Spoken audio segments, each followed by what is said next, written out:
नमस्कार, आप देख रहे हैं खबर झारखंड। मैं हूं आपके साथ अलीम अतहर। झारखंड विधानसभा में वित्त मंत्री राधाकृष्ण किशोर ने बजट पेश कर दिया है। इस बार कुल 1.45 लाख का बजट पेश किया गया है। आपको बता दें कि 1.45 लाख करोड़ का बजट पेश किया गया है। पिछली बार की तुलना में इस बार बजट राशि में 16,500 करोड़ का इजाफा किया गया है। बजट पेश करते हुए वित्त मंत्री राधाकृष्ण किशोर ने झारखंड में 7.5% आर्थिक विकास दर रहने की अनुमान जताई है। बजट में वित्त मंत्री राधाकृष्ण किशोर ने कई घोषणाओं का भी ऐलान किया।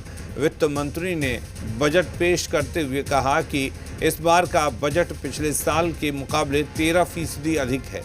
इस बजट में बिरसा बीज उत्पादन योजना के लिए 95 करोड़, बंजर भूमि राइस योजना के तहत 203 करोड़, खेती और कृषि यंत्रों को बढ़ावा देने के लिए 140 करोड़ रुपए, सुखाड़ की स्थिति से निपटने के लिए 24 करोड़ रुपए प्रस्तावित किया गया है और इसके साथ ही उद्यान विकास योजना के लिए 304 करोड़, मैया सम्मान योजना के लिए 13,363 करोड़ 35 लाख रुपए की स्वीकृति दी गई है। मुख्यमंत्री सर्वजन पेंशन योजना के लिए 3850 करोड़ 66 लाख का प्रावधान किया गया है। विधवा पेंशन के लिए 1449 करोड़ 26 लाख रुपए का प्रावधान है।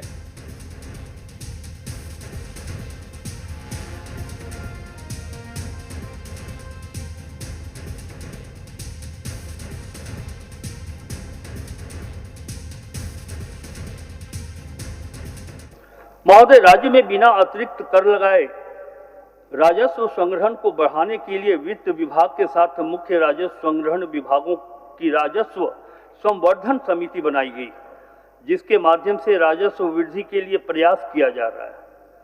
मान्यवर विभागों को आगामी वित्तीय वर्ष में बजट का प्रावधान किया जाना प्राथमिकता नहीं है, बल्कि प्रोस्पेक्टिव प्लानिंग के तहत वर्षवार कार्य योजना तैयार कर कार्य किया जाएगा।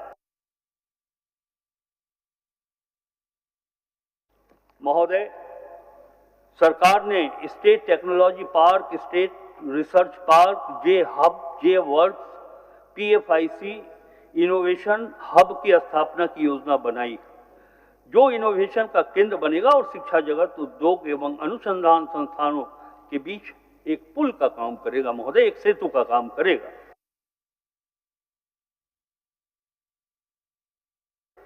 महोदय, झारखंड में पर्यटन विकास की असीम संभावनाएं, जो राज्य के अतिरिक्त राजस्व संसाधन एवं अतिरिक्त रोजगार सृजन का एक महत्वपूर्ण स्रोत बन सकता है।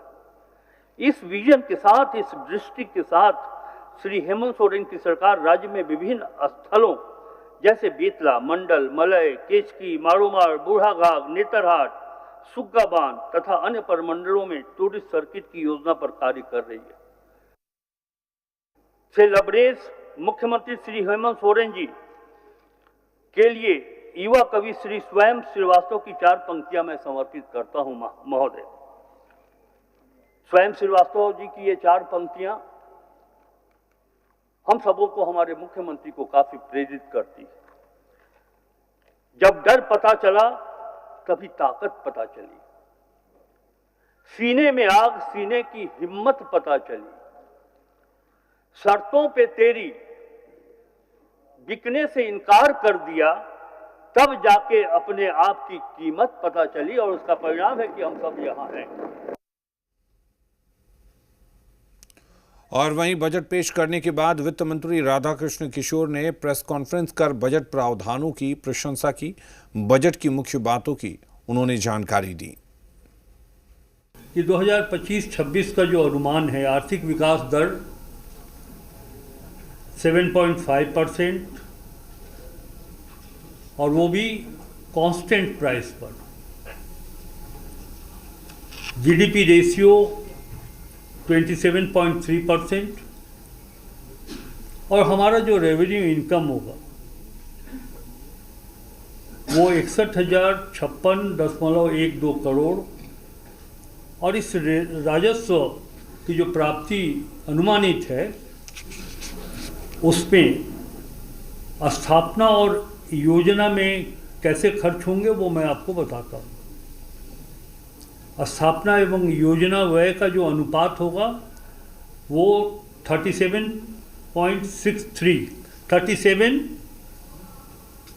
स्थापना में और 63 स्कीम हेड में प्रावधान किया गया है राशि के व्यय होने का।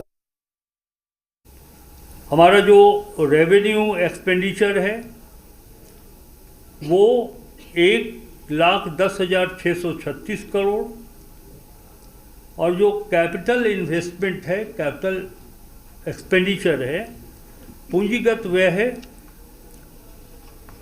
34,763.3 करोड़ और जो फिजिकल डेफिसिट है, राजकोषीय घाटा 11,253.44 करोड़ रुपया। मैया समान योजना में सरकार की ओर से जो राशि दी गई है 13,363.35 करोड़ रुपये और हमारा GSDP 55,710 कितना होगा ये 5,57,101 करोड़ रुपये। झारखंड के बजट को सीएम हेमंत सोरेन ने विकास वाला बजट बताया है। उन्होंने कहा कि इस बजट से अंतिम पायदान तक विकास होगा। बजट में हर वर्ग का ख्याल रखा गया है। देखिए, सरकार ने अपनी बजट रखी और आपने देखा कितना संतुलित बजट है, बिना किसी बोझ किसी के ऊपर दिए। इसके बावजूद सरकार अपने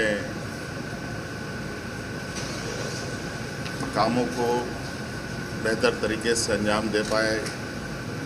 कैपिटल एक्सपेंडिचर भी हमारा काफ़ी बढ़ा है, 9% के लगभग। सोशल सेक्टर में आप देख रहे हैं कि 60-62 हज़ार करोड़ रुपये सरकार खर्च कर रही है। ये बहुत बड़ी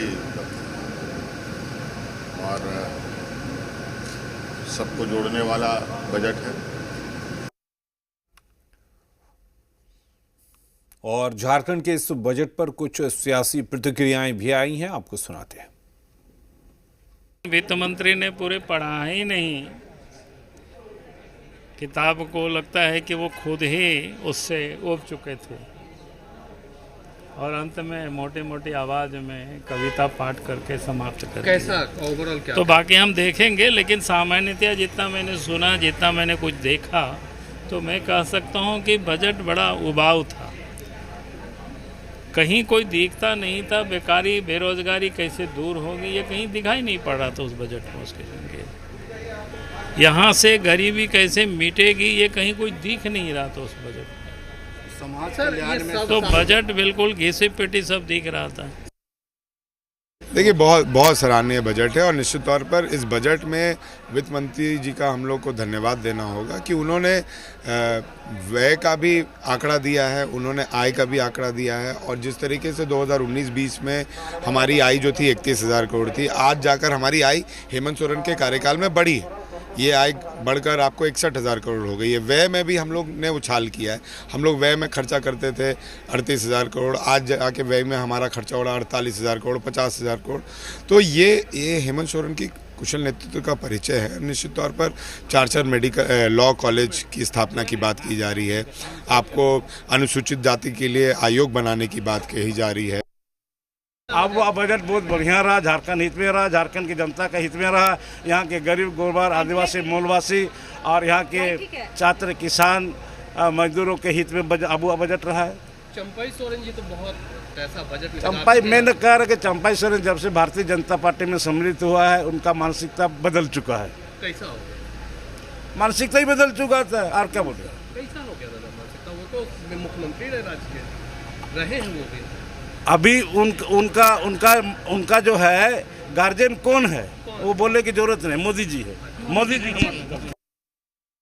इतनी मोटी 44 पेज का वो बुक आया, हमको लगा कि बहुत सारा चीज़ होगा। जाते हैं ना खाना खाने तो बहुत वेराइटी लगता है, अरे ये अच्छा होगा वो अच्छा होगा। तो 44 पेज का जब देखे तो हमें लगा कि उसके अंदर तो बहुत सारी अच्छी अच्छी चीज़ें होंगी। ये उम्मीद में फटाफट उलटते पुलटते गए। जैसे एक छोटा बच्चा को नया बुक दीजिएगा तो उलटता पुलटता है, देखिएगा भले उसका हाथ कट जाए। उल्टे पुलटे 45 पेज 44 पेज तक हम उलट पुलट के देखे। वाह रे वाह, सुंदर सुंदर कविताएं, सुंदर सुंदर स्लोगन, जमीन से आसमान तक की बातें, लेकिन अंदर में कोरा कागज। देखिए, बजट जब भी राज्य के लिए आए या देश के लिए आए तो उस बजट से एक आम व्यक्ति की अपेक्षाएं जुड़ी होती हैं। उस बजट में कुछ नई चीज़ें समाहित होंगी, ऐसा लोगों का अनुमान रहता है। लेकिन बजट चूँकि पूर्व में जिस प्रकार के बजट निर्धारित होते थे उसी प्रकार से इस बजट को पुनः आज निर्धारित किया गया है, प्रस्तुत किया गया है। इस बजट में मूल रूप से जो उनकी साख बचाने की जो योजना थी, मैया सम्मान योजना, उस पर विशेष फोकस करते हुए दिखे गए हैं। और युवा जो कि सदैव चले जा रहे, इस बजट में भी युवाओं के लिए विशेष कुछ खास नहीं दिखा। तो मेरे हिसाब से बजट का जो मूल रहा वो पूर्व में जिस प्रकार से बजट आते थे, उन बजटों में बड़ी बड़ी बातों का चर्चा परिचर्चा किया जाता था, तो ठीक उसी प्रकार पूर्व की भांति ये बजट है। कुछ नया विशेष देखने को नहीं मिला। और झारखंड के बजट को कांग्रेस के पूर्व प्रदेश अध्यक्ष राजेश ठाकुर ने जन कल्याणकारी योजना बताया है। आपको बता दें कि उन्होंने कहा कि बजट से अंतिम पायदान पर खड़े व्यक्ति को फायदा होगा। देखिए, आज जो बजट पेश हुआ है वो जन कल्याण को लेकर के है। जन कल्याण हमारी प्राथमिकता है, हर घर को मजबूती देना हमारी प्राथमिकता है। जो अंतिम पायदान पर बैठा व्यक्ति है उसको केंद्र बिंदु में रख करके हमने बजट पेश किया है। और आप देख रहे हैं किस तरह के जो वित्तीय अनुशासन बनाने की बात कही गई है, साथ ही साथ विकास को तेज गति से आगे बढ़ाने की बात कही गई है। हम समझते हैं कि ये बहुत शानदार, जानदार और जबरदस्त बजट है। झारखंड के लोगों के लिए, झारखंड के जो झारखंडी मूल भावना है उसको आगे रख करके हम लोग इस गति से बढ़े। देखिए, आज जो बजट पेश हुआ है वो जन कल्याण को लेकर के है। जन कल्याण हमारी प्राथमिकता। झारखंड में बजट पेश होने से पहले विधानसभा में केंद्र के पास 1,38,000 करोड़ के बकाये का मामला भी उठा। विधायक सरयू राय ने मामले में राज्य सरकार के एक्शन के बारे में सवाल पूछा, जिसका जवाब वित्त मंत्री राधाकृष्ण किशोर ने दिया और कहा कि कोयला मंत्री से कुछ दिन पहले मुलाकात हुई थी। उन्होंने बताया कि केंद्र सरकार के कोयला मंत्री ने बकाये की बात को स्वीकार किया है। वास्तविक बकाये का आकलन एक टीम करेगी जिसमें केंद्र और राज्य के अधिकारी शामिल होंगे। उन्होंने कहा कि आश्वासन मिला है कि राशि मिलेगी। इसमें राजस्व विभाग का क्या मंतव्य है? एक तो ये, दूसरा कि जब ये सारे मामले हाईकोर्ट में ट्रिब्यूनल में हैं, हर लीज एक इंडिपेंडेंट इकाई होती है, एक साथ क्लब नहीं कर सकते हैं नियम के हिसाब से।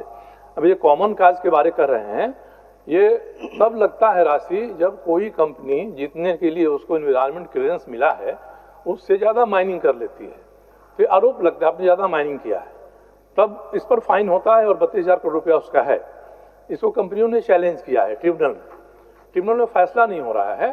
तो विभाग जब तक फैसला नहीं कराएगा तो माननीय मुख्यमंत्री या माननीय मंत्री अनंत काल तक केंद्रीय मंत्री को और प्रधानमंत्री को चिट्ठी लिखते रहेंगे, इससे कुछ होगा नहीं। आप उसका जवाब। मामला न्यायाधिकरण के अधीन है, न्यायाधिकरण में जाने के लिए सरकार ने क्या प्रयास किया है? मैं माननीय सदस्य जी से ये चाहता हूं कि आपने प्रश्न किया, बिल्कुल सही है। सरकार, आपने ये भी कहा कि हम सूद की राशि लेंगे कि नहीं लेंगे, डंके की चोट पर लेंगे महोदय। हम जब एक साहूकार से पैसा लेते हैं 100 रुपया तो इंटरेस्ट देते हैं।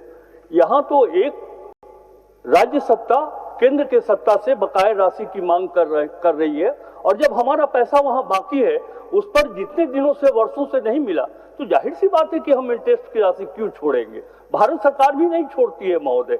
इसलिए मैं कहना चाहता हूं, माननीय सदस्य से ये जानना चाहता हूं कि माननीय सदस्य क्या चाहते हैं, ये राशि झारखंड को मिले, ये राशि सही है अथवा नहीं है, या भारत सरकार अगर ट्रिब्यूनल के नाम पर इसे समय लेना चाहती है, क्या इसके पीछे सच्चाई है, हम आपसे जानना चाहते हैं।